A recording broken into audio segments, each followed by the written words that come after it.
پہ وہ جلدی جلدی. اچھا میرا ترکی کا سفر ہے تو اس جمعے کو بھی بیان نہیں ہوگا اور اس اتوار کو بھی بیان نہیں ہوگا. اگلے جمعے انشاءاللہ بیان ہوگا اور اگلے اتوار کو بھی انشاءاللہ بیان. باقی ترکی میں ہم کیوں جا رہے ہیں وہاں کی انشاءاللہ آپ کو وہاں جا کے آپ کو وہاں کی جو ڈاکومنٹریز ہیں جو ہم بنائیں گے وہ انشاءاللہ آپ کو پارسل فیس بک پہ. بولو بھائی کب میں نے وہ کلپ کی وضاحت کر دیں. وہ میرا کلپ ایک چلا ہے جس میں نے کہا کہ مصطفیٰ رسول کو پوری ذمہ داری کے ساتھ خدمت دے ہوں گے جان سے مارکوں کو. 8-9 سال پرانی بات ہے. تو بعض چیزیں مسئلے کے لحاظ سے بالکل درست ہوتی ہیں لیکن جب تجارب سامنے آتے ہیں نا قوم کے جذبات کو تو ہم بالکل ہی پتہ ہی نہیں تھا قوم کا کیا جذبات ہیں اور قوم کدھر ہو جا رہی ہے. بعض چیزیں فتوے کی روح سے درست ہوتی ہیں لیکن کیونکہ وہ خلاف قانون ہوتی ہے لہٰذا ان کے کرنے کی قانون کی روح سے اجازت نہیں ہوتی. میں نے جو فتویٰ دیا تھا وہ فتوے کی روح سے تھا لیکن قانون کی روح سے کیونکہ اس کی اجازت نہیں ہے اور اس کا بہت زیادہ لوگ غلط فائدہ اٹھا سکتے ہیں اس لیے میں اسے رجوع کرتا ہوں. اور میرا وہ کلپ کسی کو چلانے کی اجازت نہیں ہے. جو 8-9 سال پرانا کلپ ہے اس کو مس یوز کیا جا رہا ہے. کوئی بھی اٹھے گا کسی کو بھی دھاڑ سے مار دے گا اور بول دے گا اس نے کیا کی تھی.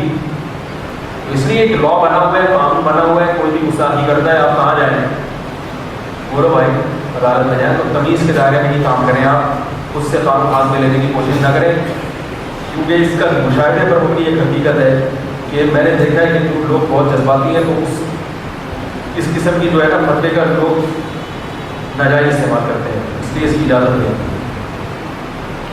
پیپلز پارٹی شیری رحمان نے بل پیش کیا ہے جس میں انہوں نے 18 سال سے کم عمر بچے بچیوں کی شادی پر پابندی کا مطالبہ کیا ہے. 18 سال سے کم عمر بچوں اور بچے ہوتے ہی نہیں ہیں. جب بچہ 13 سال لڑکی 13 سال کی بالغ ہو جائے تو وہ بچی نہیں رہتی اور لڑکا جب اس کو نائٹ کال شروع ہو جائے تو وہ بچہ نہیں رہتا. بچہ ہوتا تو اس کو نائٹ کال نہیں ہوتا. سمجھ آ رہی بات. تو اسلامی تاریخ میں 13 سال کی عمر میں ہمیشہ پہلے شادیاں اسی عمر میں ہوا کرتی تھیں. ان بیچاروں کی اپنی شادیاں 55 سال میں ہوتی ہیں تو خود تو ڈوبے ہیں زنم تم کو بھی لے ڈوبے گے.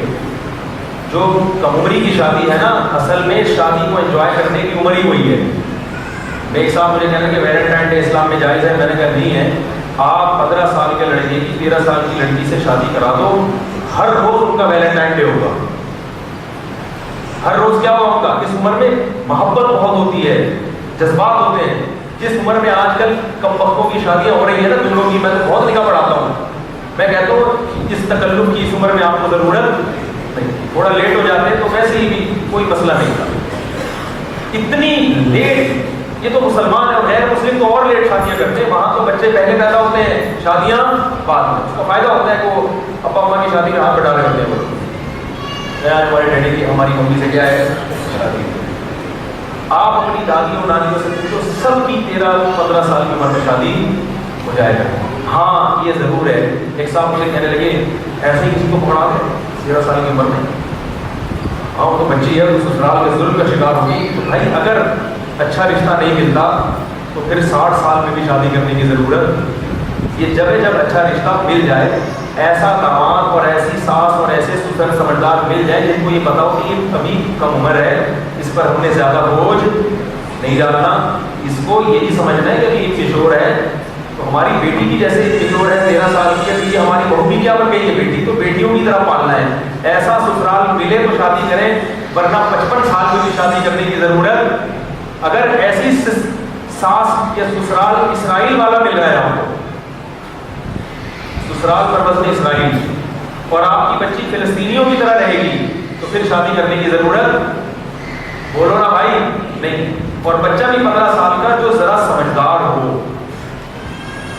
اگر وہ لوڑا لپاڑا گھٹ کے پان والا ہے پھر اس کی شادی کرنے کی ضرورت نہیں ہے کیونکہ پھر وہ بیوی کا بھی بیڑا گرک کرے گا اور پڑ جائے گا کسی کام کا نہیں رہے گا. تو سمجھدار بچے جو ہوتے ہیں بچپن سے پتہ چل جاتا ہے یار یہ پڑھائی پہ دل لگا رہا ہے اور یہ جو ہے وہ اور سسرال بھی ایسے تو ہماری بچی کو اپنی بیٹیوں کی طرح بولو بھائی رکھ لے گا. پھر اس سے بہتر عمر اس سے صحت بھی زبردست رہتی ہے اور خوشیاں بھی ملتی ہیں انسان کو. اور اس عمر میں میاں بیوی میں عشق معاشرے والی محبت ہوتی ہے. بعد میں جو محبت ہوتی ہے بڑی عمر میں شادی میں اس میں سوچنا پڑتا ہے کہ چونکہ یہ میری وائف ہے اور اسلام نے حکم دیا ہے کہ بیوی سے کیا کرو محبت کرو لہذا میں اپنی بیوی سے محبت کرتا ہوں.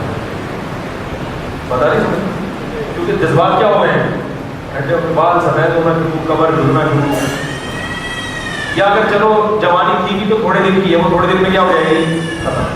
تو بھائی اللہ نے مرد اور عورت کو ایک دوسرے کے لیے پیدا کیا ہے، تو جب لڑکی لڑکی بن گئی، لڑکا لڑکا بن گیا، اس سے پہلے تو نہ لڑکی لڑکی ہے نہ لڑکا لڑکا ہے، تو بالغ ہونے پر بنتے ہیں۔ تو اگر اچھا خاندان، اچھی فیملی ہے، رشتہ اچھا مل رہا ہے تو پھر کر دینی چاہیے۔ رہا مسئلہ تعلیم کا، یہ بات بیان کر دو، وقت تو نہیں، ویسے بھی چھٹی کرنے میں جا رہے ہیں سفر پہ، تو رہا مسئلہ ایجوکیشن کا۔ ابھی بچی نے پڑھائی نہیں ہے، ایکچولی ابھی تو بچی نے میٹرک بھی نہیں کیا، ابھی تو یہ بھی نہیں کیا، تو مجھے ایک بات بتاؤ، بچی کسی اور کی امانت ہوتی ہے کہ نہیں ہوتی؟ ساری دنیا جانتی ہے، کیا خیال ہے؟ بچی رخصت باپ کے گھر ہمیشہ رہتی ہے؟ اگر بچیاں باپ کے گھر ہمیشہ رہتی تو یہ تو پورا نظام کیا ہو جاتا؟ بولو نا، تباہ ہو جاتا۔ بچی نے باپ کے گھر سے بہرحال رخصت ہونا ہے، اور وہ کس کی امانت ہوتی ہے؟ سسرال کی، اپنے سسرال کی۔ تو بچی کے جتنے مفاد ہیں، سسرال کے مفاد بچی سے وابستہ ہوتے ہیں، وہ امانت ہوتی ہے۔ وہ ایجوکیٹڈ ہوگی تو باپ کو فائدہ نہیں ہے، فائدہ کس کو ہے؟ اس کے ہونے والے شوہر اور اس کے ہونے والے خاندان۔ وہ بتائیں گے ہماری بیٹی کیا ہے، ہماری بہو کیا ہے؟ ڈاکٹر ہے، ہماری بہو انجینئر ہے، ہماری بہو یہ ہے، ہماری بہو وہ ہے۔ باپ کے گھر سے تو بیچاری کیا ہو گئی؟ تو اس کو پڑھانا لکھانا اور اچھی ایجوکیشن دینا، یہ کس کی ذمہ داری ہے؟ بہت جذباتی ہو جاتا ہوں میں بعض دفعہ، ذرا بولنا پڑے گا، یہ کس کی ذمہ داری ہے؟ جذباتی ہوتا ہوں قوم کے حالات دیکھ کے، یہ سسرال کی ذمہ داری۔ لہٰذا یہ جو سسرال کہتا ہے نا ہمیں ڈاکٹر چاہیے، غلط۔ ہمیں ایسی بچی چاہیے جسے ہم ڈاکٹر اپنے خرچے پہ بنا سکے۔ بات آ رہی ہے سمجھ؟ ہمیں ایسی لڑکی چاہیے جس نے میٹرک کر لیا ہو، صحیح ہے نا، تاکہ ہم اس کو، یا میٹرک بھی نہیں کیا ہو تو پہلی بات تو 13 سال کی بچی کو پڑھائیں گے نا، 14 سال کی بچی کو، تو اتنا پڑھی لکھی ہو کہ ہم ڈاکٹر بنانا چاہیں تو اپنے خرچے پہ کم بہت ایک دھیلے کا خرچہ اٹھانے کے لیے سسرال تیار، ایک دھیلے کا خرچہ سسرال اٹھانے کے لیے تیار نہیں ہوتا۔ اور ساری زندگی ڈاکٹر کی کمائی کون کھائے گا؟ سسرال۔ اپنے علاج کی فری پکڑ میں کروائے گا کہ ہماری تو بہو ہے نا آسمان پہ بیٹھتی ہے، اپنے سارے جتنے رشتے دار ہیں فری پکڑ میں بہو کے پاس بھیجتی ہے، وہ بڑی بڑی سرجن ہے، اچھا آپریشن کر دیتی ہے تمہارے لیے خصوصی، اور سسر کا تو فری پکڑ میں ہوگا، ساس کا تو بالکل فری میں ہوگا۔ فائدے ماں باپ بھی اٹھاتے ہیں، اتنے نہیں جتنے فائدے کون اٹھاتا ہے؟ سب سے زیادہ عورت کی پہچان اس کے شوہر سے ہوتی ہے۔ لوگ آپ سے پوچھتے ہیں نا آپ کی وائف کیا کرتی ہے، آپ بتاؤ کہ ڈاکٹر ہے، تو بولے گے یار السلام، ڈاکٹر سے شادی، انجینئر ہے، پروفیسر ہے، تو شوہر کی عزت ہے، تو خرچہ کس کا ہونا چاہیے؟ شوہر کا ہونا چاہیے۔ بات آ رہی سمجھ؟ اور یہ ہوائی باتیں نہیں، میری بھانجی 13 سال کی، اس کی ہم نے اپنے بھانجے سے شادی کی ہے، میٹرک میں ہی نکلوا لیا اپنے بھانجے سے۔ ہم نے کہا وہ بیچارے میرے جو بہنوئی ہیں، میری بھانجی کو روزانہ 16 کلومیٹر گاڑی میں لے کے جا رہے ہیں اسکول چھوڑنے کے لیے، اور 16 کلومیٹر واپس اسکول لینے جا رہے ہیں۔ ہم نے کہا بھائی اس بھانجا جوان ہو گیا، اس کو شادی کی ضرورت ہے، اس کی امانت دونوں آئندہ اسکول لے جانے کس کی ذمہ داری ہے؟ بولو نا بھائی، اگر پڑھانا ہے تو پڑھاؤ، نہیں پڑھانا ہے تو نہیں پڑھاؤ، تمہاری امانت ہے، تمہاری مرضی میں۔ میں نے خود نکاح پڑھایا ہے، ہو گئی شادی مدد سے، اور الحمدللہ اللہ نے کو اولاد دی ہے، بڑی حسین زندگی گزار رہے ہیں۔ یہ خواتین اشکال کرتی ہیں کہ سسرال میں جانے کے بعد پوری قوم اتنے ہوتے ہیں، پوری پھر وہ پڑھا ہی نہیں آتا۔ تو میں پہلے بتا رہا ہوں کہ سسرال ذرا تمیز کا ہو، بات آ رہی سمجھ میں، جس کو ریڈی میڈ ڈاکٹر نہ چاہیے، اس کو ایسی لڑکی چاہیے ہو جس کو ہم ڈاکٹر، تو تمیز والے کی بات، تمیز والے لوگ بھی الحمدللہ دنیا میں ہیں۔ مارکیٹ سے کوئی بھی چیز شارٹ ہوتی ہے ختم نہیں ہوتی، چینی بھی جب شارٹ ہوئی تھی کہیں کہیں مل رہی تھی، ختم ہو گئی پھر تو قید پڑ جائے گا نا۔ تو ایسے اللہ کا شکر ہے تو وہ اپنے خرچے پہ پڑھائیں۔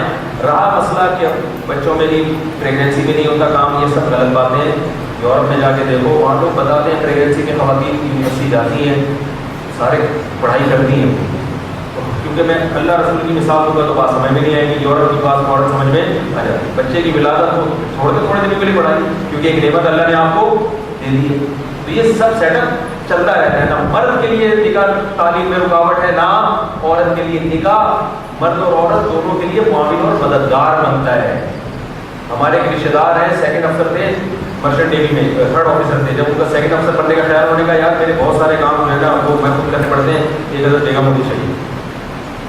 ٹھیک ہے نا، بیگم لے آئے وہ، تو وہ سارے کام بیگم نے سنبھال لیے. تو وہ جلدی کیپٹن بن گئے. کہہ رہے اتنی جلدی میں کیپٹن بنا ہوں کہ انڈین پاکستانی میں اتنی کم عمری میں کوئی کیپٹن بتا ہی دیتے. میرے سگے ماموں ہیں، ان کی بات کر رہا ہوں، کیونکہ سن رہے ہوتے ہیں بولتے ہیں کیا ماموں چاہتے ہیں 10 کے لیے بڑھ جاتا ہے. تو بن گئے. تو آپ اپنے حساب سے بیگم لے آؤ. آپ کو ہوم میکر چاہیے تو ایک صاحب مجھے کہنے لگے ڈاکٹر چاہیے، ڈاکٹر بہو ریڈی میڈ ڈاکٹر نا، اپنے خرچے ریڈی میڈ ڈاکٹر چاہیے. میں نے کہا ایک 2 سال کر لی ہیں، 2 سال آپ پڑھا دینا اس کو، 2 سال MBBS کر چکی ہے، باقی جتنی فیسیں ہیں وہ آپ بھر لینا، 2 سال میں بن جائے گی ڈاکٹر. تو اچھا یہ بھی بتا دوں کہ اگر ایجوکیشن ہو تو تعلیم کی نیت سے وقتی طور پر اولاد روکی بھی جا سکتی ہے. اچھا تو نہیں ہے، لیکن چلو شادی نہ کرنے سے بہتر ہے کر کے حمل روک لو. ٹھیک ہے نا، یہ پھر بھی شادی نہ کرنے سے بہرحال بہتر ہے. تو میں نے ان سے کہا کہ 2 سال رہ گئے، آپ اپنے بیٹے سے شادی کرتے ہیں. خاتون نے میری جانے والی، تو 2 سال رہے وہ آپ نہیں ریڈی میڈ چاہیے، ریڈی میڈ. تو میں نے کہا آپ نے کیا کلینک کھلوانی، محلے میں ڈاکٹر کم پڑ گئے کیا؟ میں نے کہا آپ کو چاہیے کیوں؟ انہوں نے کہا گھر میں. میں نے کہا گھر میں رہنے کے لیے ڈاکٹر کی کیا ضرورت ہے بھائی؟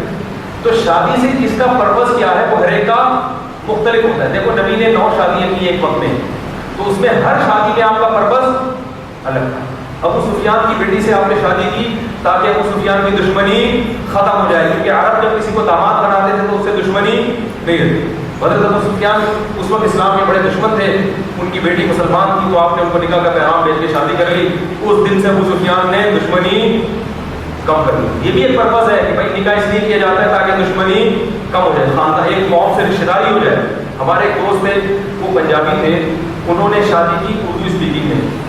یہ اس وقت کی بات ہے جب اردو اسپیکنگ اور پنجابیوں کی لڑائی بڑی ٹائٹ کراچی میں چل رہی تھی. کیونکہ بھائی انہوں نے بتایا کہ تاکہ قومی نفرت کیا ہو آپس میں.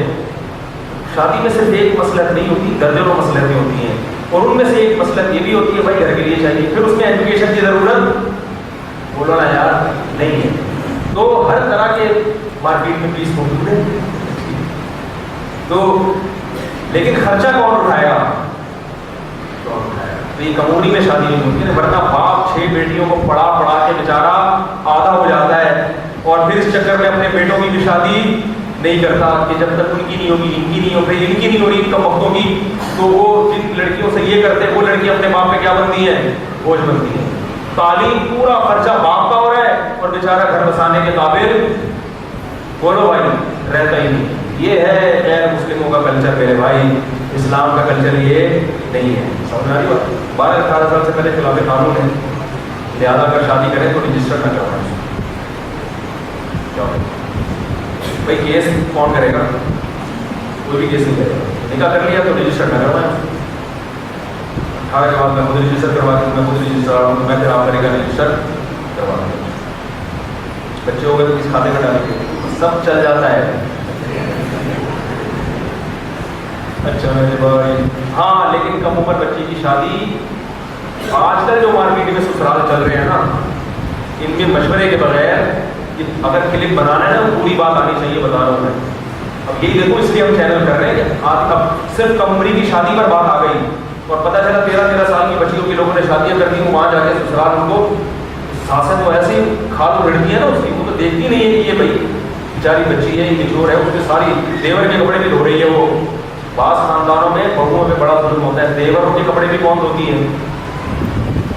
بھابیاں اپنا شوہر کو بھی سنبھالا ہوا ہے اور اپنے شوہر کے سارے بھائی. ایک خاتون کی شادی بھی 11 دیور اور سب کے کام کو بیچاری اکیلی کر دی. مجھے بتایا اس نے ہائے، میں نے کہا شادی سے پہلے مشورہ لینا چاہیے تھا. ہم منع کرتے بھائی آنا جاؤ، اور پھر جاتے تو پہلے ایگریمنٹ کرنا چاہیے تھا بھائی میری میاں سے یہ والا ہے، اس کے پجامے دھوں گی میں، باقیوں کے پجامے ہیں اور باقیوں کا کھانا پکانا بھی میری ذمہ داری نہیں ہے. اتنے زیادہ تھوڑی اس پہ کام ڈالنا چاہیے بھائی. تو وہ اگر ایسی جگہ 13 سال کی بچی چلی گئی، اس کا تو بیچارے کا بیڑا کوئی اچھی تمیز کے لوگ جو شارٹ ہیں، شارٹ چیز مشکل سے ملتی ہے مگر مل جاتی ہے. ایسے تمیز والے لوگوں کو پھر کرنے نہیں چاہیے، اس سے بچی کو بڑا فائدہ ہوتا ہے. وہ پہلی دفعہ زندگی میں مرد دیکھتی ہے تو اپنے شوہر کو اسی سے محبت کرتی ہے، اور شوہر بھی تمیز کا ہوتا ہے، اس کو بھی پتہ ہوتا ہے کہ بھائی ابھی ہے کیا نام ہے سسرال کو بھی کہ اس کو بوجھ نہیں ڈالنا ہے، اس کو اپنے حساب سے چلا بھی سکتے ہیں، اپنے حساب سے اس کو ڈھال بھی لیتے ہیں۔ آج کل اتنی پختہ عمری میں شادی ہوتی ہے، وہ لڑکی سسرال کے حساب سے ڈرتی نہیں، وہ ساس کو اپنی شیڈنگ پہ لاتی ہے، ساس اس کو اپنی شیڈنگ پہ، تو مرد درمیان میں بیچارہ ریفری بن کے اس سمجھ میں نہیں آ رہا ہوتا کہ میں اماں کو ٹھیک کروں یا بیوی کو ٹھیک کروں۔ تو مجھے مسئلہ پوچھتے تھے لوگ کہ میری اماں اور ابا، وہ اماں کہیں ایسے کہاں جاؤں میں، تو میں اس سے کہتا ہوں خود ہی تھوڑا سا ٹیڑھا میڑھا ہو جاتا ہے، خود ہی کیا ہو جا تھوڑا سا ٹیڑھا میڑھا ہو جاؤ، بالکل سیٹنگ پہ کوئی نہیں رہو، تو تھوڑا سا پاگل بن جاؤ، رو۔ جو شوہر مظلوم ہوتے ہیں نا، بڑے ٹیکنیکل طریقے ہوتے ہیں، یاد رکھو، جن شوہروں پہ ظلم ہو رہا ہوتا ہے نا، بیوی دلائل سے کبھی نہیں سمجھتی بات، وہ کہتے ہیں بیگم رو رو کے ٹکڑے سناتی، میں نے کہا جب وہ بیگم روئے نا تو مجھ سے زیادہ پھوٹ پھوٹ کے رونا شروع کر دیا۔ اور ایسے ہی وہ ایک صاحب نے مجھے بتایا کہ میں روزانہ گھر آتا تھا، بیگم اپنے ٹکڑے ہائے تمہاری اماں نے یہ، تمہاری بہن نے یہ کیا ہے، کہہ رہے میں سمجھا کے میں پریشان ہو گیا، تو مجھے کہنے لگا کہ سچا واقعہ بتا رہا ہوں، میں نے کہا جب وہ ٹکڑے سنائے گا تو مجھ سے زیادہ رو، تم کیا کرو اپنے ٹکڑے سنانا شروع کر دو۔ تو کہہ رہے میں نے رونا شروع کیا تو بیگم مجھے چپ کرا دیے، میں نے کہا لیکن بیگم بہت ہوشیار ہے، یہ 2-4 دفعہ چلے گا، اس کے بعد جو ہے سمجھ جائے گی۔ وہ ایک آدمی سنا تو ہوا کیا ہے، 2 بھائیوں کی شادی ہوئی نا، تو دونوں، ایک کی بیوی اتنی فرما بردار اور دوسرے کی کیا تھی، وہ مانتی، تو وہ فرما بردار کس کی تھی، وہ جیسے گھر میں آتا تھا گلاس رکھا ہوتا وہ ایک مارتا گلاس کو، کہتے کس نے سائڈ سامنے رکھا تھا، ایسے اس نے پہلے دن سے نا بیوی پہ ایسا روک ڈالا، جیسے ہی گھر میں آتا گلاس کو کک مارتا تھا، گلاس کے بعد بیگم کو پہ آنے لگی، تو بڑا تعداد قسم کا آدمی ہے، یہ گلاسوں کو شیشوں کو پکوں کو توڑ رہا ہے، میں نے کچھ کیا تو بھائی میں نے کیا بتایا۔ دوسرا بڑا بیچارہ، یہ صرف لطیفہ یہ ایسا کرنے کی کوشش میں نے کہا اس کو لطیفہ ہی رہنے، تو دوسرا گھر میں آتا تو نبی صلی اللہ علیہ وسلم جب گھر میں آتے تھے نا، حدیث میں آتا ہے مسکراتے چہرے کے ساتھ آتے، ٹھیک ہے نا، سنت وہی ہے، تو دوسرا جب گھر میں آتا وہ مسکراتے چہرے کے ساتھ آتا اور کچھ بھی نہیں کرتا۔ تو وہ 6 مہینے گزرے، ایک عورت بڑی حاوی ہو گئی اور دوسری وہ کنٹرول دار۔ اس نے اپنے بھائی سے پوچھا یار یہ چکر کیا ہے، اس نے کہا بھائی ہم تو آتا اپن کا تو اسٹائل ہی چینج ہے نا، گھر میں آنے کا اپن کا اسٹائل ہی، ہم گھر میں آتا ہوں غصہ نہیں کیا گلاس توڑی یہ تھوڑا جو تھوڑا، تو اس نے کہا چلو کل سے ہم کیا سکتے، تو آیا گلاس اٹھا کے لات ماری اور توڑ دیا، 2-4 کپ تھوڑے، بیگم نے کہا نہیں یہ ڈرامے بازی کرنے کی ضرورت پہلے ہوتا نا، اب پتہ ہے کیا کر رہا ہے، الو بنا رہا ہے۔ وہ ایک آدمی کے ایک شادی ہوئی، بیوی کو طلاق دے دی، پھر شادی ہوئی، پھر طلاق دے دی، پھر 4تھی شادی ہوئی، بیوی نے اس سے پوچھا کہ آپ نے پہلی کو طلاق کیوں دی، اس نے بتایا کہ اس میں یہ پرابلم ہے، اس نے کہا اچھا چلو دوسری کو کیوں طلاق دی، اس نے کہا اس میں یہ فالٹ تھا، تیسری کو کیوں طلاق دی، اس نے کہا وہ سوالات بہت پوچھتی، وہ بیگم اس دن سے کیا ہو گئی، یہ سیاسی طریقے ہوتے ہیں، لیکن آج کل خواتین بہت ہوشیار ہیں، 1.5 ہوشیار ہیں، یہ ڈرامے چلتے نہیں ہیں۔ اچھا بھائی جو شستہ بھی موانی علاج وغیرہ کیا کرتا ہوں، اس کے پیچھے نماز پڑھنا، نماز تو پڑھ لیا ہے ہمارے زمانے کے لگا میں ایک خریدار بن جاتے ہیں، لیکن بہت ہی کم ہو گیا، کام کا نام ہم سیدھے ہیں، قرآن کے سارے پیغمبروں کا ذکر نہیں ہے، جتنے کا ہے بس ابھی جو عورت خوشبو لگائے اور نامحرم کا خوشبو جائے، اس لیے حدیث میں کیا ثانیہ کا لفظ ہے، جی ہاں حدیث میں ایسا لفظ ہے۔ جن صاحب کے سینٹر انگلش میں پڑھاتا ہوں، وہ بینک میں جاب کرتے ہیں، کیا میرا اس بینک میں جاب کرنا، اس سینٹر میں جاب کرنا درست ہے؟ سینٹر میں جاب کرنا درست اس لیے ہے کہ آپ کو جو سیلری ملتی ہے وہ تو طلبہ کی ارننگ سے ملتی ہے نا، وہ تو حلال ہے، زیادہ سے جائے۔ اگر سوشل میڈیا پر اکاؤنٹ بنانا جائز، ٹی وی رکھنا کیوں جائز نہیں، ٹی وی اپنے اختیار میں نہیں ہے، سوشل میڈیا اپنے اختیار میں، اسی طرح نیٹ بھی اپنے اختیار میں، ٹیلی ویژن آپ کے اختیار میں، اگر کسی کے اختیار میں تو اس کے لیے جائز ہے ٹی وی رکھنا، لیکن اختیار میں ہوتا نہیں ہے۔ اسی بات یہ کہ ٹیلی ویژن میں جو کچھ ہے وہ انٹرنیٹ پر موجود ہے، نیوز چینل بھی ہے، لیکن اس کو اپنے اختیار میں ہوتا ہے۔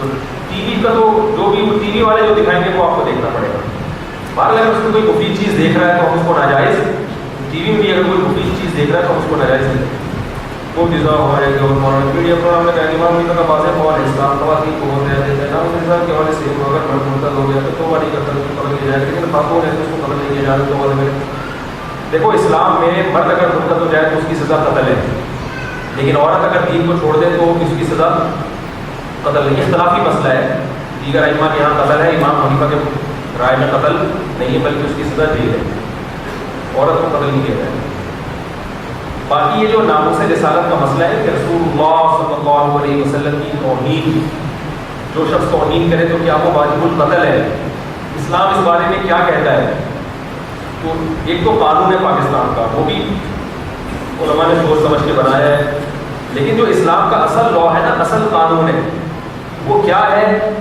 وہ پھر میں انشاءاللہ کسی دن بیان میں بولو بھائی بیان کروں گا اسلام میں جو شخص جو کافر نبی صلی اللہ علیہ وسلم کی شان میں توہین کرتا ہے تو اس میں فقہا کا بہت زیادہ اختلاف ہے کہ وہ واجب القتل ہے یا نہیں ہے امام ابو حنیفہ رحمہ اللہ تعالیٰ کے نزدیک وہ شخص واجب القتل نہیں ہے اور اس کی توبہ بھی قابل قبول ہے سمجھ آ رہی بات اگر اس کو قتل کیا جائے گا تو اس بیس پہ قتل کیا جائے گا کہ اس کو زندہ رکھنے میں معاشرے میں کیا پھیل رہا ہے فساد تو اگر حکومت یہ سمجھتی ہے کہ اگر ہم نے توہین رسالت کے مرتکب کو قتل نہیں کیا تو حکومت یعنی ملک میں فساد پھیل سکتا ہے اور لوگ نبی کے نام کی توہین شروع کر دیں گے اور ہمارے لیے روکنا مشکل ہو جائے گا تو پھر حکومت سیاستاً یہ قانون بنا سکتی ہے یعنی لا میں ایک بات یعنی لا ایسا بنایا جا سکتا ہے اگر حکومت لا بنا لے گی تو پھر وہ لا سب پر اپلائی ہوگا بات ہے کچھ چیزیں ایسی ہیں نا اسلام نے دونوں پہلو رکھے ہوتے ہیں گورنمنٹ کو اختیار کیا ہوتا ہے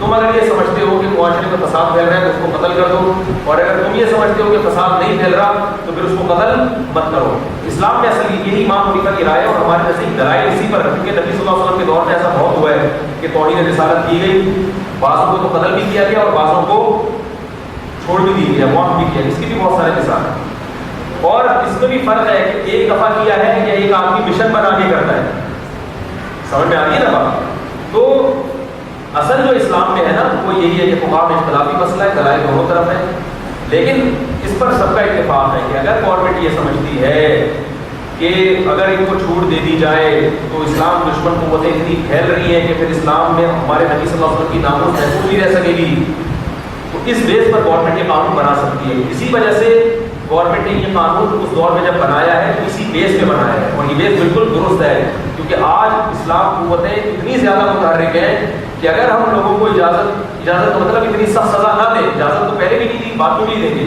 لیکن اگر حکومت ایسی سزا نہ رکھے اس بات کا شدید خطرہ موجود ہے کہ فیس بک پہ یوٹیوب پہ کھلے عام رسول اللہ صلی اللہ علیہ وسلم کی توہین ہوگی کیونکہ اسلام دشمن قوتیں بہت ہیں اسلام اس وقت مغلوب ہے اسلام دشمن قوتیں غالب ہیں پھر ہم اپنے نبی کی ناموس کی حفاظت نہیں کرتے ایک سیاسی قانون ہے اور ایسی سیاست کی اسلام نے بوقت ضرورت اجازت دی ہے یہ میں اس لیے کہہ رہا ہوں کہ جناب جاوید احمد غامدی صاحب جب دلائل دیتے ہیں نا کہ اسلام میں توہین رسالت کی سزا قتل نہیں ہے اور امام حنیفہ کا بھی حوالہ دیتے ہیں تو وہ لوگ متاثر ہوتے ہیں ان دلائل سے تو ہمارے ہاں بعض جو اسپیکر ہیں یا جو لوگ ان سے ڈیبیٹ کرنے کے لیے آتے ہیں وہ ان دلائل کا جواب نہیں دے پاتے لوگ کہتے ہیں دیکھو جناب جاوید احمد غامدی صاحب بات صحیح کر رہے ہیں اس لحاظ سے غامدی صاحب بات صحیح کر رہے ہوتے ہیں لیکن دوسری طرف وہ ڈنڈی مار رہے ہوتے ہیں بتائیے سمجھ کہ امام حنیفہ کی نظر میں بھی سیاست اس کی اجازت ہے بالکل کہ حکومت اگر یہ سمجھتی ہے کہ اگر اس کو قتل نہ کیا جائے توہین رسالت کے مرتکب کو تو حکومت یقیناً ایسا لا بنا سکتی ہے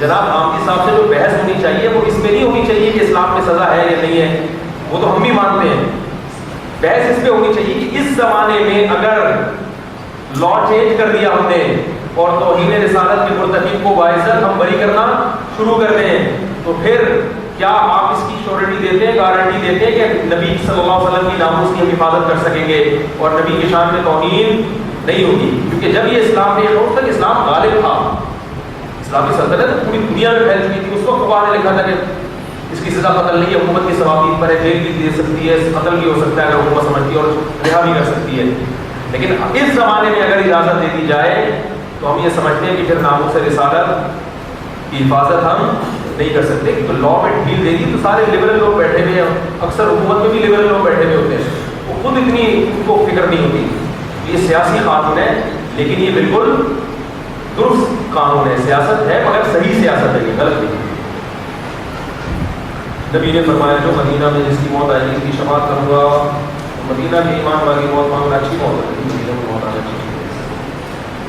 میں گلی میں کتے جو گھومتے ہیں وہ کھانا کھلاتی ہوں، کیا یہ ایک اچھا کام ہے؟ بھائی گلی کے کتوں کو کھانا نہ کھلائیں، خاتون نے پوچھا انسانوں کو کھلائیں، کتوں کو وہاں جنگل میں چلو جہاں بیچاروں کو کتے اتنے کھاتے پیتے فیملیوں سے آج کل کتوں کا تعلق ہے، اتنا کچھ کھا رہے ہیں کہ ان کو مزید کھانے کی کھا بھوکا کتا ہے، آپ سمجھ رہے ہیں کہ بیچارے کو اس کو کھلا رہے ہیں۔ لوگ چیلوں کو گوٹیاں ڈال رہے ہیں، چیل نقصان دہ جانور ہے، حرم میں جانور مارنا بالکل ہلاک ہے، مگر چیل کو مارنے کی حرم میں بھی جانور تو اب چیلوں کی نسلیں تیزی سے بڑھ رہی، گوشت کھا کے انڈے بچے بھوک ہو رہے ہیں، اور اتنی ہے کہ آپ گوشت لے جا نہیں سکتے شاپر میں ڈال کے۔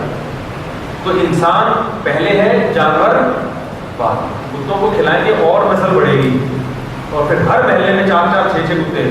ایسا نبات جانا مشکل، رات کو 4 بجے ایسا نبات کیا کتوں نے پہنچایا مجھے، جتنے میں نے 4 بجے پہنچنا تو 3:30 بجے الحمدللہ میں پہنچ گیا، کیونکہ دن میں تو ہم جاتے تھے تو کتوں سے سلام دعا تھی ہماری، وہ پہچانتے تھے کہ مولوی صاحب کا یہی راستہ ہے، آپ نہیں جاتے کوئی مسئلہ نہیں۔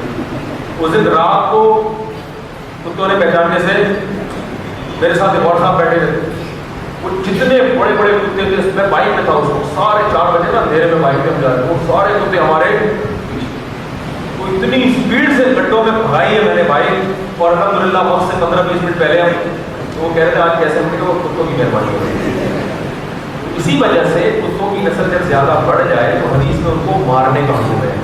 مدینہ میں جب بہت کتے پھیل گئے تو آپ نے اس کو قتل کرو، کیونکہ انسان کو کیا کرتے ہیں، تو صحابہ نے کیا کیا، اتنے مارنا شروع کر دیا کہ کتوں کی نسل ہی ختم ہونے لگی۔ پھر آپ نے مانا یہ کہ اللہ کی مخلوق ہے، نسل ختم کرنے کی ضرورت نہیں، ان کو بھی جینے کا حق ہے، ضرورت سے زیادہ کتے جب بھی ہوں گے تو کیا کیے جائیں گے، وہ مارے جائیں گے۔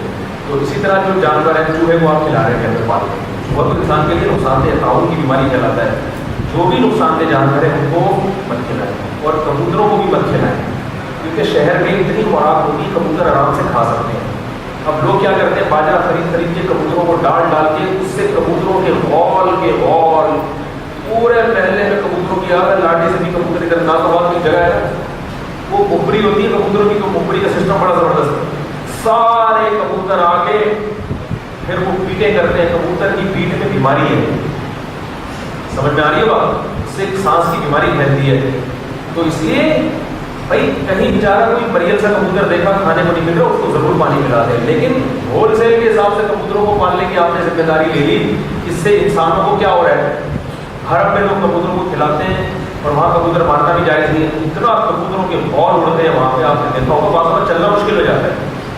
تو جب صدقہ کرنا ہی ہے تو سب سے پہلے کون ہے، انسان۔ ہاں کوئی جانور بیچارہ آپ کو بے روزگار نظر آ رہا ہے، کوئی جانور ایسا نظر آ رہا ہے، آپ کتے تو شکل سے پتہ چل جاتا ہے کہ اس کو روزگار، جس قسم کی منحنی سی آواز نکالتا ہے نا، اس آواز کے اسٹائل سے پتہ چل جاتا ہے اس کے پاس اچھا روزگار، ایسے کتے کو ایک آدھ روٹی ڈال دیں، صحیح ہے نا، اس کو بھی نہ ڈالنا یہ کتا پر ہے۔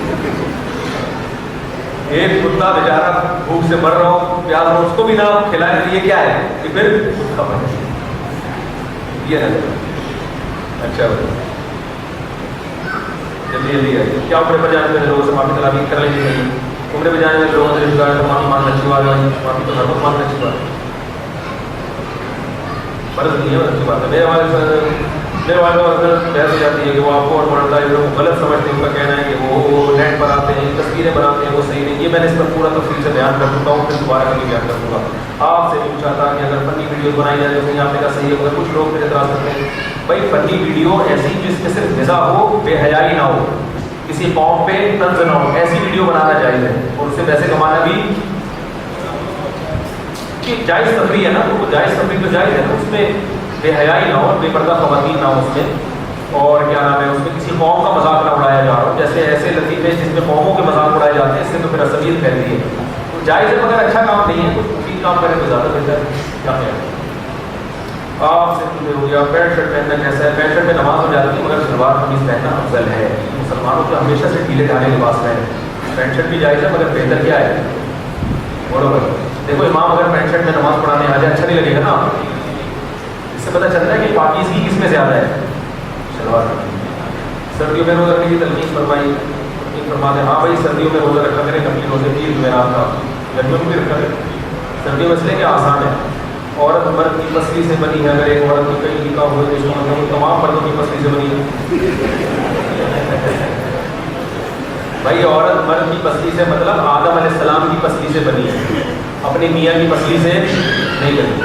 جب عورت مرد کی پسلی سے بنی ہے تو اس میں کیا ہے کہ حدیث میں آتا ہے فَإِنَّهُنَّ شَقَائِقُ الرِّجَالِ, عورتیں بھی بہت ساری چیزوں میں مردوں جیسی ہوتی ہیں, بہت ساری چیزوں میں. اس لیے کہ نبی نے فرمایا وہ بھی مرد کے جسم کا بولو بھائی حصہ ہے. تو اس مرد کی باڈی کا حصہ ہونے کی وجہ سے اس میں بہت ساری چیزیں سیم آ گئی ہیں مرد جیسے. جیسے بھوک ہمیں بھی لگتی ہے ان کو بھی لگتی ہے, جذبات ہمارے بھی ہیں ان کے بھی, کیونکہ نبی نے اس لیے فرمایا. اور بھی اس کی حدیث کی بہت ساری شروحات ہیں, لیکن ایک وجہ یہ بھی ہے کہ بہت سے مرد عورت پر ظلم کرتے ہیں عورت ہونے کی بنا. وہ سمجھتے ہیں اس کے کوئی جذبات ہی نہیں ہے. تو نبی نے بتا دیا کہ تمہارے بھی جذبات ہیں تو اس کے بھی جذبات ہیں. تمہیں بھی محبت چاہیے تو اس کو بھی محبت, تمہیں بھی عزت چاہیے اس کو بھی. بولو بھائی. اسی طرح ان کے بھی احکام ہیں, شرعی احکام مردوں کے لیے بھی خواتین کے لیے بھی. اور اس کا ایک فائدہ یہ بھی ہے کہ اللہ نے عورت کو مرد کے پہلو میں سکون دیا ہے. مرد کی چھاؤں میں عورت کی فطرت ہے. یہ جو براڈ مائنڈیڈ لوگ ہیں نا کہ ایک خاتون نے میرے بیان میں تبصرہ کیا کہ اسلام جو ہے نا مردوں کو عورتوں کو پابند بنا کر مرد سے شادی کریں اور اس کی غلام بن کے رہیں. غلامی کا لگا کہ بیوی غلام تھوڑی ہوگی, تو آزاد رہنا چاہیے, جاب کرنی چاہیے, اپنی میاں کی ضرورت ٹینشن نہیں پالنی چاہیے. تو یہ نیچر کے خلاف باتیں ہیں. جب عورت کو اللہ نے مرد کے پہلو سے پیدا کیا تو اس کو مرد کی چھاؤں بولو بھائی چاہیے, اسی میں اس کو سکون ملے گا. اس کے خلاف آپ جتنے دلائل لیں گے وہ نیچر کے خلاف. تو عورت کو سکون جب ہی ملتا ہے جب اس کا کوئی کھیاں ٹائم کی کوئی چیز اس کو بولو بھائی مل جائے.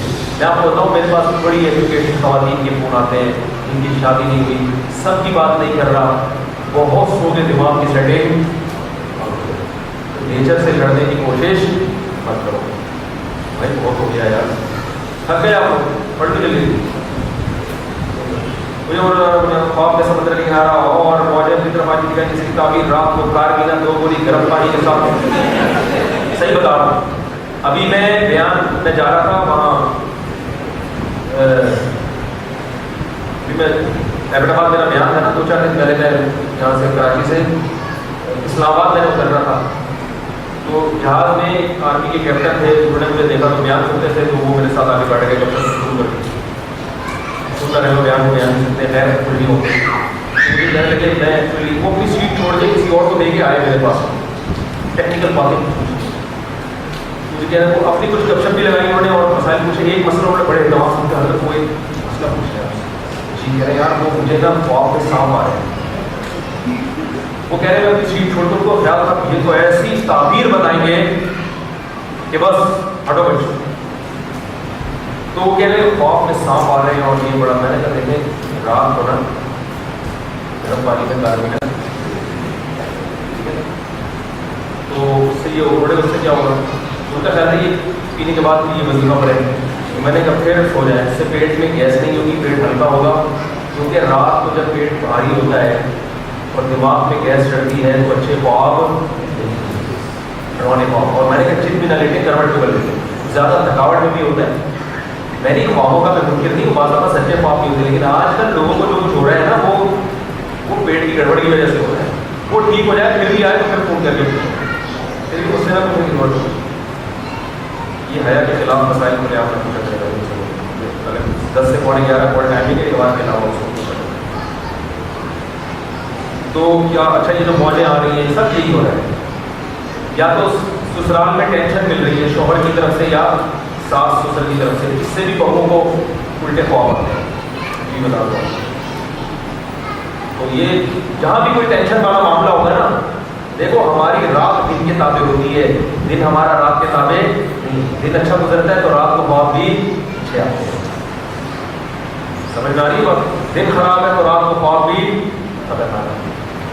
میں بھی ایبٹ آباد میں تھا تو ہم نے رات کو لیٹ کھانا کھایا, تو میں جب سویا ہوں نا, کیونکہ وہ دبے کی چربی میں انہوں نے گوشت پکایا تھا, خالص چربی اتنا زبردست. میں جب سویا تو مجھے ڈروانے خواب آئے گا. مجھے پتا تھا یار کہ میں لیٹ جب کھانا کھاؤ گے تو پھر ڈروانے خواب ہی آئیں گے, کیونکہ وہ سارا جو ایسیڈیٹی ہوتی ہے اس سے، اور پیٹ کا بڑا گہرا تعلق ہے قوم ڈالنے میں، کیا صلاۃ و تسبیح جماعت کے پاس ساتھ میں جائز نہیں ہے؟ اگر کوئی نامعلوم ہنسی مذاق کرے، فری ہونے کی کوشش کرے تو اس کو کس طرح سے جواب دیں، اس کو بتا دیں کہ یہ جائز نہیں ہے؟ کیا چاروں اماموں کے نزدیک ایک مٹھی سے کم داڑیاں حرام ہے؟ چاروں امام کے نزدیک داڑھی ایک مٹھی سے کم کاٹنا حرام ہے، جائز نہیں ہے۔ سبحان اللہ۔